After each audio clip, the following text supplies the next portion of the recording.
karon sa atong pagpamatuod di gamit ta og mga dagkong libro nga gitawag og kasaysayan sa kalibutan. Yan ana sa tong atubangan mga dagkong libro pang ukbon ta naron. Kaya nga naman Isayas 41:4 ingon diha kinsay nagbuot ni ini. Ako ang Dios nga nagbuot sa dagan sa kasaysayan. Oh, og ako ang nasa sinugdan og ang sa katapusan. So kinahanglan mo susig yung kasaysayan di ay. Ano bro, kay siya man ang nasa sinugdan, sakto nga, siya yun ang nahibalo sa kasaysayan. Siya ang nahibalo. Ah. Siya po na nasa katapusan. So mana atong apil sa pagtuon na to ang kasaysayan, ang uban allergy man sa kasaysayan.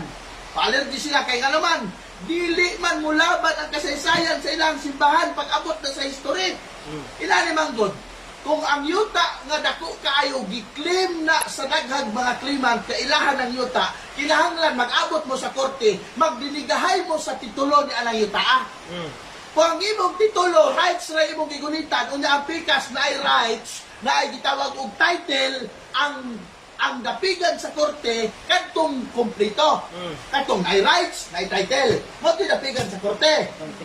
Pero og rights na imong gigunitan wala kay titulo, di gyud mo dapig ang korte ana sa imuha.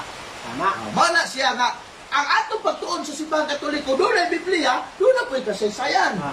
Kompleto na siya, dili gyud na mawala.